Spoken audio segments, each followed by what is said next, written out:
Welcome to LSAT Unplugged. Thanks for having me.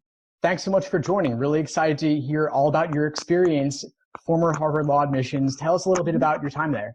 Yeah, so I worked at Harvard Law School for 12 years, from 2001 now I have to do math, 2013.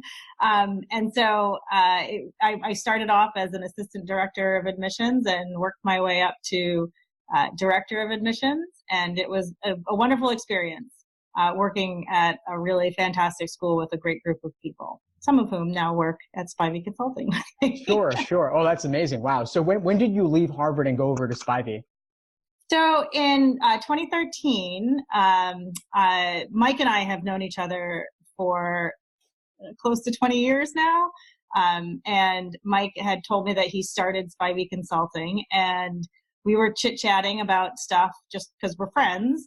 And I thought that it sounded like a really great opportunity. And so I made the switch and left a very steady job for something that was a little uncertain. But Mike and I both knew that it was a really good start to a really good business, and we could help a lot of people and really dispel a lot of myths about the application process, because from the other side, it's not transparent. So and we saw a lot of misinformation out there.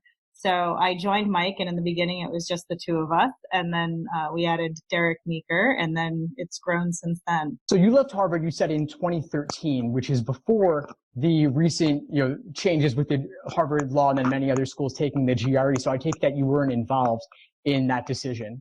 So I was there when we started talking about the GRE. I was very preliminarily started to discuss what other ways we could look at a test for applicants. So I was there at the very beginning, but I wasn't there when it was actually implemented. So what, if you could just share a little bit, what led to that decision initially? Because I mean, Harvard obviously isn't hard up for applications the way that some of the lower tier schools may be. Yeah, well, so I think there definitely was a time. It's not that anyone's hard up for applications, but applications did drop, and that was seen at all levels. So it was noticeable at Harvard. I was there from 2001 to 2013, so there definitely were highs and lows during that point. So application volume is always an issue no matter where you are. But that wasn't necessarily the main motivator. I think that's always, who else can we get to attract? Do we have to have people take the LSAT? So a lot of joint degrees, and this is a motivation that I think a lot of other schools have, is that, there are plenty of really, really talented people who are applying to master's programs with a GRE, but don't necessarily have the LSAT and are interested in law school. So offering the GRE as an option for the standardized test gave those people a chance to apply to law school without having to go through the process of taking the LSAT. So it is a little bit more about giving access to people and making it more accessible to apply to law school. I think that was definitely part of the motivation, but always part of the motivation at any school is going to be looking at increasing applications. I mean, it's just part of what we do in admissions is how can we get more applications? Sure. Now, what sorts of applicants would you say are a good fit to take the GRE only versus those taking the LSAT only? And when would you recommend someone taking both? So I'll start with that last question. I wouldn't recommend somebody taking both, only because the LSAT and the way that the rules are right now, the LSAT is king or queen, however you want to describe it. But it is the most familiar test to law school admissions professionals. They know it, they understand it, they know what to do with it. And it's very, very familiar to them. And if you have an LSAT score, that's what's going to be reported to the ABA. So that's the way that things stand right now. I think down the road, things may change, but anecdotally, what I've seen is that people who are really strong candidates, in my opinion, from what I've seen, are not getting the same love from law schools as they would if they had a similar percentile rank in an LSAT score. So, I think that the GRE is a good choice for people who either know that they don't want to take the LSAT, they either already have a really strong GRE score, or they think they'll do better on the GRE than the LSAT. But the bottom line is that law school admissions offices, law school admissions folks are just more familiar with the LSAT and what to do with it. And I think that will change over time as more and more people with GRE scores apply to law school, and more schools will accept the GRE. But at this stage, I think that the LSAT really is the one, and we're only a few years into it. So I think that's to be expected in some ways. But I wouldn't always encourage people to take the GRE over the LSAT, just because of the anecdotal results that I've seen with applicants this year and the previous year. Right. That makes a lot of sense. And of course, there is the mysterious black box of the U.S. News rankings, how they may consider GRE scores. Right. Exactly. So GRE scores are reported to the ABA. U.S. News may change the way that they look at it, and schools just won't know that until it happens. Right. Now, I want to shift gears a little bit and talk about your time at Harvard reviewing applications. I'm wondering, obviously, Harvard's one of the most highly selective schools there is. Mm-hmm. I'm sure that many of the applications you were evaluating were top quality. What were some of those edge cases where one little thing made the difference in terms of a yes or a no? Yeah, it's a fair question. And I think one of the things that people have a hard time wrapping their head around and understanding is how ridiculously talented the applicant pool was or is at Harvard, and how much that didn't change from year to year. So as I mentioned earlier, that the applications did ebb and flow here and there over the course of my time there. The quality never really fluctuated that much. So the number of applications changed, but the quality of applications really stayed quite high.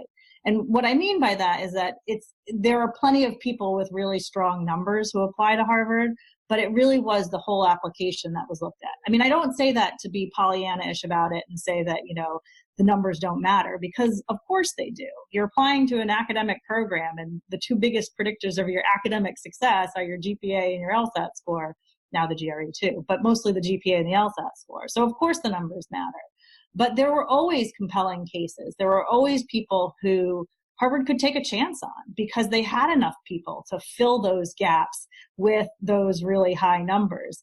And so the people who had the amazing story and can share a really wonderful perspective that is, and I hate to use the word unique because it's just so overused, but really share a unique perspective, something that's really different. So the personal stories were by far, with a strong academic background, that made a big difference.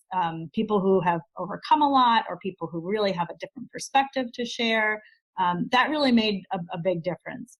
I also think focus makes a big difference, and maturity. So focus in the fact that, somebody who is really passionate about something, and another overused word is passionate, but still appropriate, but somebody who's really feels strongly about a cause and has followed through with that. So somebody who has done a lot of work for, an organization that they feel very strongly about, and that's what they want to continue on in their legal career. So people with that kind of focus, like, this wasn't just a Elle Woods moment, I think I'll go to law school, but a really well thought out plan to go to law school. And then the maturity factor is also important. Somebody who can bring experience, somebody with work experience, but really it's not just a tunnel vision since they were a child wanting to go to law school. They've really got some experience and understood exactly what it means to go to law school and to invest in the time, the money, the energy into a law degree, and what that means on the back end as well. Well, thanks for breaking that down into those different categories. I'm wondering if you could maybe share an example, and you can anonymize details, of course, but any examples within any of those categories of applicants you can think of where maybe they didn't have the numbers, but there was some compelling story that led you to take a chance on them. Yeah. So, and by the way that that the admissions decisions are made at Harvard, at least when I was there, it wasn't just one person. There was always an admissions committee that that collectively decided. And it's done a little bit differently now, but when I was there, the faculty had a vote. So we would recommend people to be admitted, but the faculty had the final say. So the faculty could say yes or no. So it was never, I mean, we could always push or advocate for somebody, but it was never just one person making the decision. I'm trying, there were a couple of people that I remember just being really, the odds were stacked against them. I think poverty is something that is hard to overcome, and it's hard to get to law school, never mind an elite legal education, when you start out poor. And so those cases, and there were several cases of people who really had a difficult upbringing, who worked incredibly hard against all odds to bring themselves to where they were, and their natural talent, their grit, really helped them shine. And they took advantage of every opportunity that was given to them, and they're change makers. So I think those are kind of the cases that I think of when I think of people who made a difference. And then I guess also with the maturity level, there were several people who law school was their second career. And so I remember there were at least one or two medical doctors who applied to law school. And I just found that fascinating. And of course they were brilliant, so that didn't hurt. But they had very good reasons for wanting to switch careers. And you can, there were plenty of other categories of people who went in one direction for a very long time and then completely changed their mind to want to go to law school, and had good reason to. And so those are other cases that I thought were really interesting as well. That is very interesting. So I gather from that someone doesn't necessarily have to have legal work experience or a legal background, but you do want them to have a compelling reason for why they're choosing to go to law school now. Exactly. And it's the same thing that we talk to people who are applying to law school now. You don't have to have legal experience before going to law school. You just have to have a really good reason to why you want to go to law school. And you need to be able to articulate why you want to go to law school, and not just because it seems like, it would be a good fit.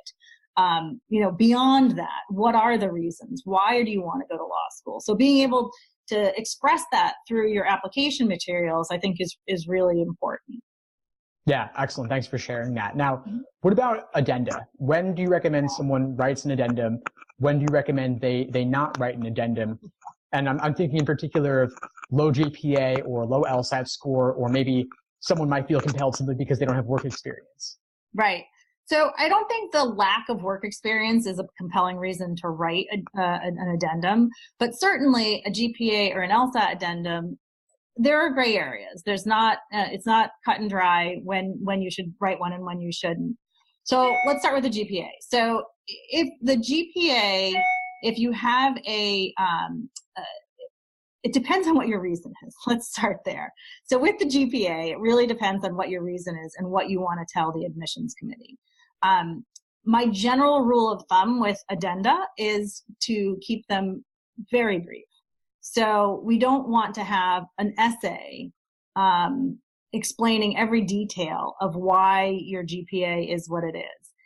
Let's say, for example, you were a biology major when you started and you were planning to go to med school, and you took organic chemistry and got a C, and then you decided that, which is probably pretty average for organic chemistry, but then you decided that, maybe I don't think the sciences are my thing, and you switched to another major that is more fitting for your interests.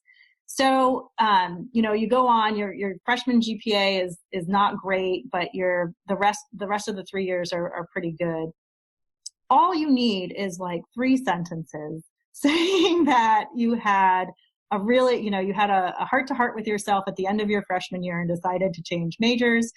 You embraced your English major or your poli-sci major or history or whatever it is. And then you decided that, it was much better suited for your interests and future goals. That's it. You really don't need more than that. The law school admissions officers will see your transcript, but they'll also get something from LSAC that's really, really helpful to them when they're looking at grade trends. So you're going to see not only your overall GPA, but they'll get a breakdown of year to year.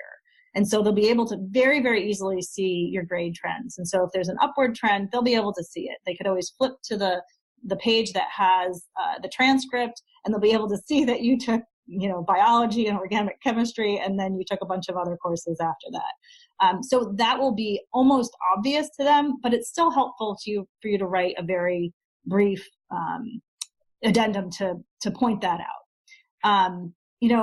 If it depends on what your reason is. So if there are other reasons, if there are more personal reasons that you had a tough semester, you had some personal crisis happen, you can explain a little bit of that, but the addendum is not meant to be another essay. Of course, if there's relevant information that you think is helpful to the admissions committee to make a decision, then you should include it. But keep in mind that you're talking to, some strangers who are really looking at your application and whether or not you're a good fit for their school. So you want to take a step back, and it's difficult sometimes for applicants to take a step back from their application and look at it and say, if I weren't me, if I didn't know me, would I have questions about this? Would I have questions about my GPA? Would I have questions about my LSAT score? And if the answer is yes, then you would want to submit an addendum. And so for the LSAT score, some schools actually require an explanation if you've taken it more than once. So it's important to know what each school's individual requirements are. But you could write a very brief addendum if the marching band was playing outside during your first take, or that you were really sick and you should have canceled. Those things, again, a few sentences are fine. You do not need to go into the strategy that you used for each individual. The schools don't care about that. They really don't care if you use this way of studying or you did this way of studying, or even sometimes what your practice tests were. You don't need to go into very specific details about what you were scoring on your practice tests. It's pretty typical for people to score a few points below their practice tests during their actual test. So that's kind of a given. But if you have to retake, a very simple, I got, a 1-2-3 on my, not a 123, but like XYZ on my first take. I knew that I had performed better on my practice test. I knew I could do better. So I retook it in February and received this score. I believe that this is a more accurate representation of my capabilities or something like that. Period. That's it. That's all you need to know. Addendums for other things, I think, are dictated mostly by what the school requires. So if you had a leave of absence, or if you took some time off, or if you had some character and fitness issues, those are usually dictated by the questions that are asked on the application. So definitely follow the rules on that. Yeah. I want to get to the character and fitness in a moment, but before I do, I'm glad you brought up the idea of retaking, because my intuition is that given that the LSAT is being offered more and more frequently now, I'm wondering if that will impact how admission officers view retakes. So it's a fair question. I think that is a slow move to happen. Change isn't always easy for people. And that's not specific to admissions officers. That's just people. Yeah. So the fact that it is, it's given more often and it gives more opportunities for retake, because it used to be that you could only take it 3 times within 2 years, and now that's lifted. So it is easier for people to retake now, but I don't think that that is licensed to take it as many times as you want. I think that it's still a really good idea to keep it. The ultimate goal is to take it once and just be done with it. I think that should still always be the goal. Easier said than done. I get it. I'm not the one who has to take it. So, it's okay to retake. It's totally okay to retake, but I wouldn't plan on taking it 6 times. It's just not a good plan A. Plan A should always be, let's take it once, and if I need to retake it, I'll take it again. So I would say the school will always, there's very few guarantees in admissions, but I can guarantee at this day and age, with the rules the way they are, that the school will always report the highest LSAT score to the ABA. That's just, it would be ridiculous to think otherwise. What schools do with the information, they look at all scores, they get access to all scores, do they average it? Averaging is kind of a different topic, but every school will get all of the scores, and every school will look at all of those scores. They're just going to get it, and they're not going to ignore it. Every school will look at it and get those scores. So there is a difference between taking it twice and taking it 6 times. A cancel is a cancel, and cancels don't matter. 1 cancel is fine. Even 2 cancels, I think, is fine. But if you have, 5 or 6 cancels, then it's probably an indication of something else going on that may raise some questions for the admissions office. It doesn't mean that you're doomed. Please don't think that you're doomed, but it is something that may be indicative of something else. So the goal is to try to take it as few times as possible for everyone's sanity, I think. But it's not the end of the world if you have to retake it. And actually, it's a good idea to retake it if you got your score back and you didn't do well and you could do better. Then you absolutely should retake it. And there's no downside to retaking it. Besides the fact that you actually have to retake it. Take it again, yeah. But in terms of the retake is fine. It's a gray area, I would say, after about 4 takes, not including cancels. But I would say it starts to be a gray area. Now, your question was, will schools start to relax the way they feel about that? I don't know. I don't know that that's going to happen anytime soon. I think that regardless of whether individuals see it as okay, it still should be the goal to take it as few times as you possibly can. Sure. Yeah. Nobody wants to be taking it several times. Yeah. Wants to put themselves through that, right? Yeah. Nobody wants to. But as you said, 4 takes could be an upper limit plus maybe 1 or 2 cancellations. Yeah. You could reach up to 6 registrations. Yeah. I don't want that as a plan A. I never want to say an exact cutoff. Yeah.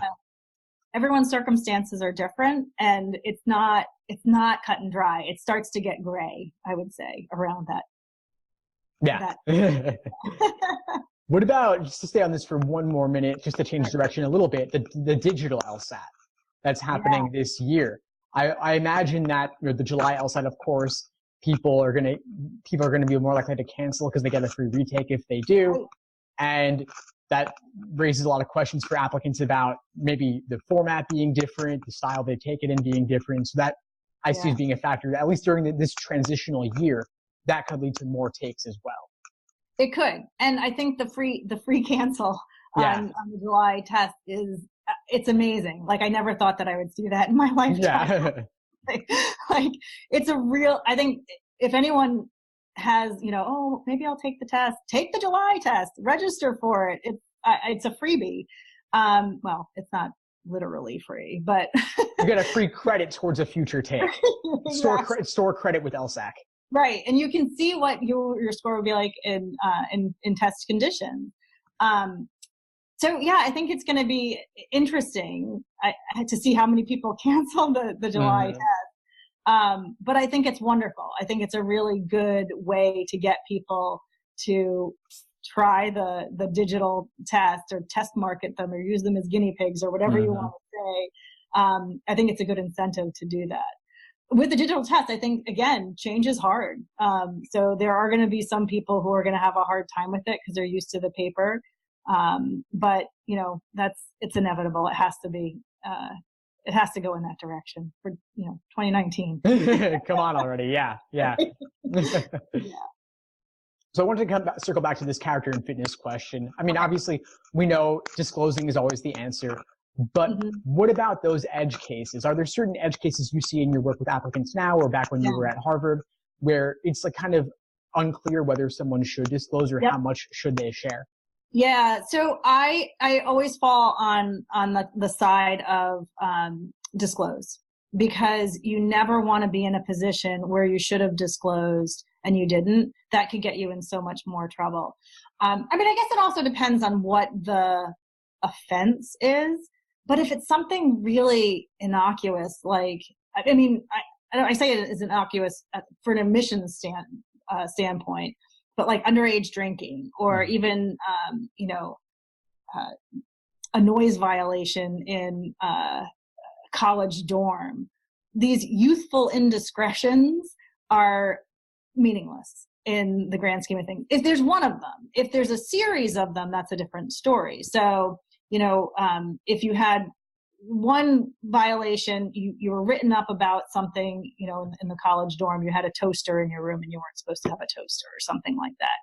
Nobody's going to care for admissions standpoints. But if you did like a million other things, then it would become an issue. So if, you were written up, but you're not sure if it's part of your college record, you call the school and the school says, we have no recording of that, but you distinctly remember getting a warning, disclose it. It's not going to affect your admissions if it's something really silly and juvenile like that. That is actually something that I've seen a lot of lately, is colleges not keeping records anymore and getting students getting advice from pre-law advisors saying, oh, there's no record of it, so don't disclose it. Even though it did happen, the school is not asking on the character and fitness question whether or not there's a record of it. They're asking if it happened.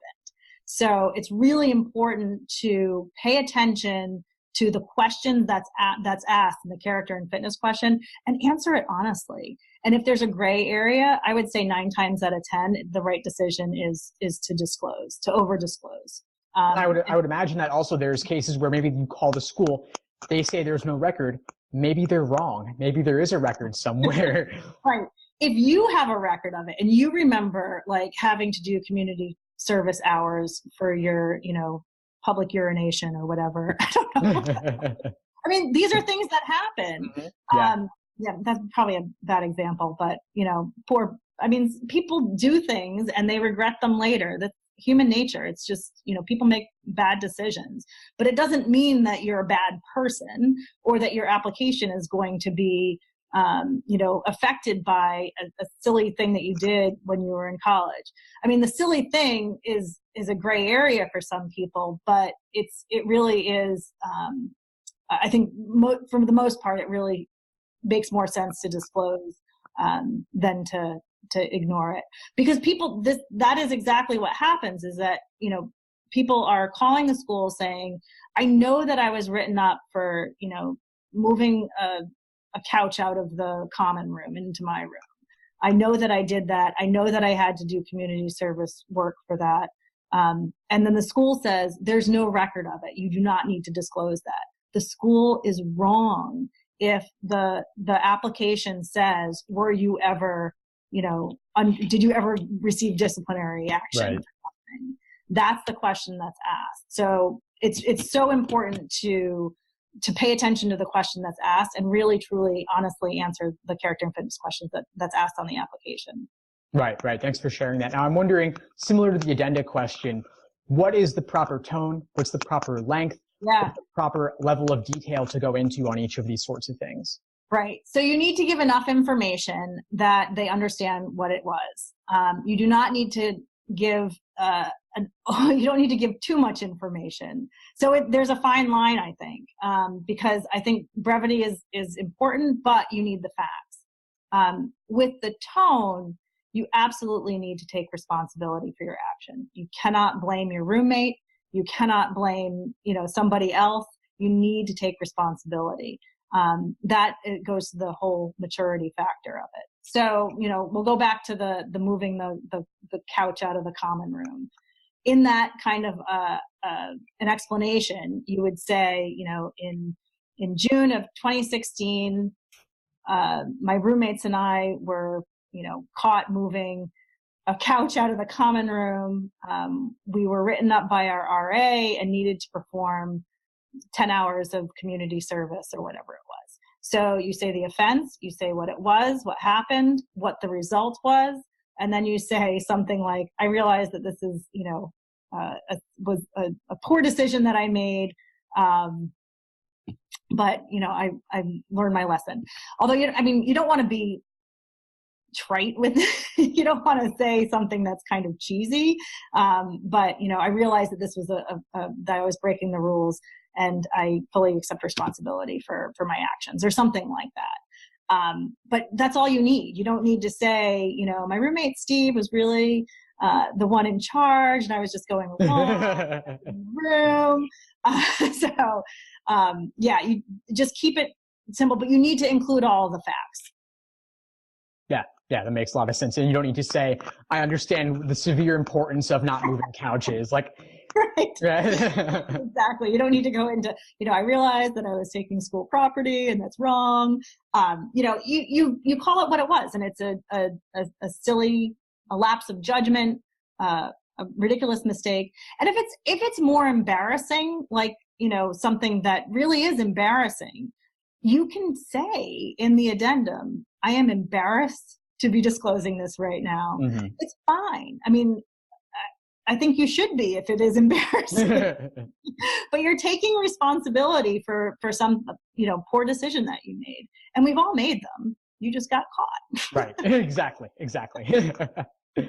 All right, so just so we can end on a lighter note that's not related to character and fitness, just the personal statement itself.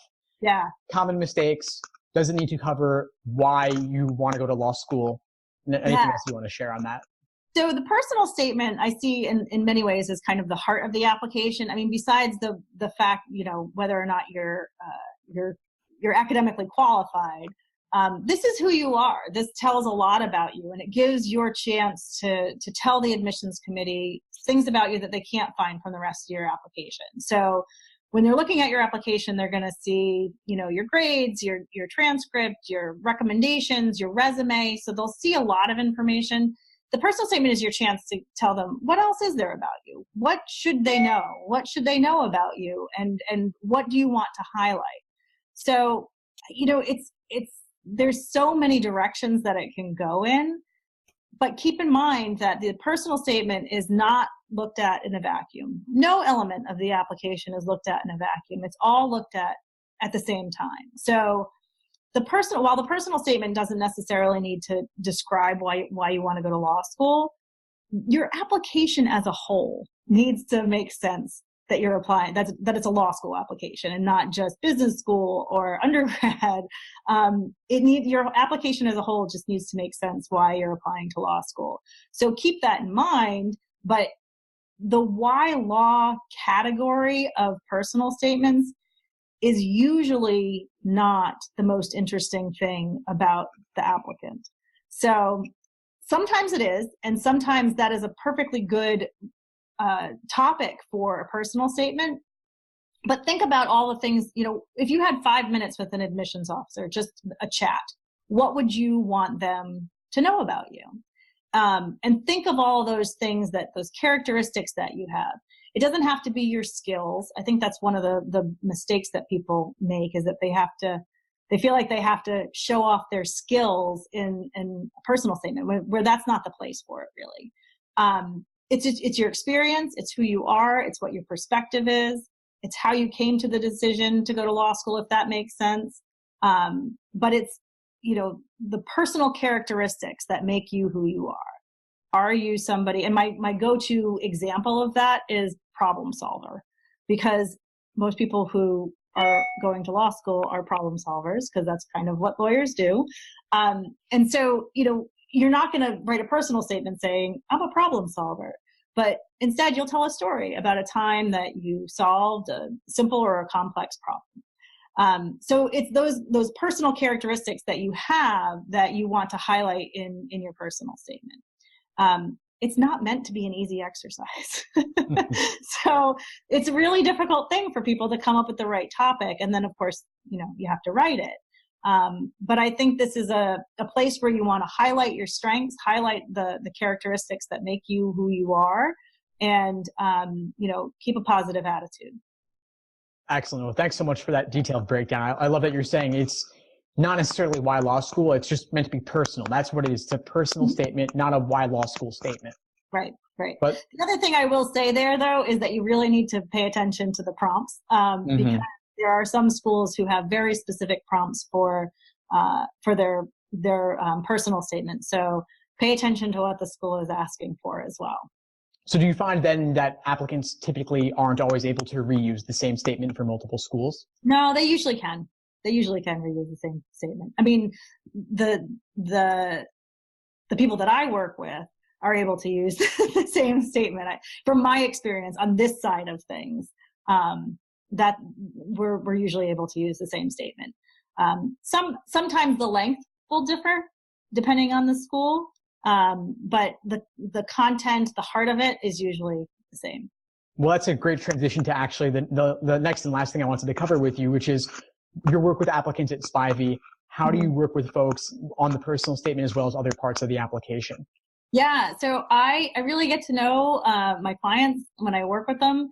When I was at Harvard Law School, there's a lot that I loved about my job in admissions. I loved being director of admissions. I loved, so many things about there. But I used to call people to tell them that they were admitted, and so that was fun. Wow. But I have to say that when my clients are admitted, it's more fun. It's so much more rewarding because I really get to know them, and I help them with elements of their application. It's all their work, and I don't take credit for their success.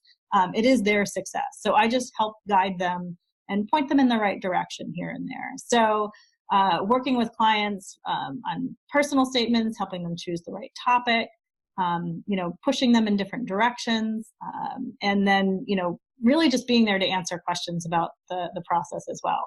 So I couldn't have asked for a better way to spend my days. Wonderful. No, it sounds like a great job. So you're helping them with all the written parts of the application as well as strategies in terms of selecting schools or what to talk about and why?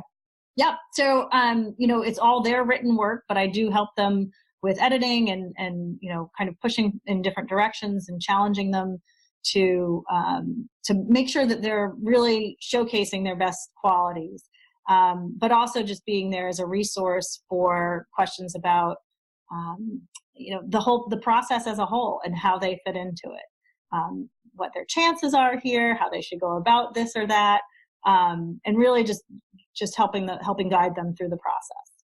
Excellent. Well, Karen, this has been a pleasure. Thank you so much for sharing all your advice with everyone today. What's the best way for folks to reach you if they have follow-up questions or they want to work with you?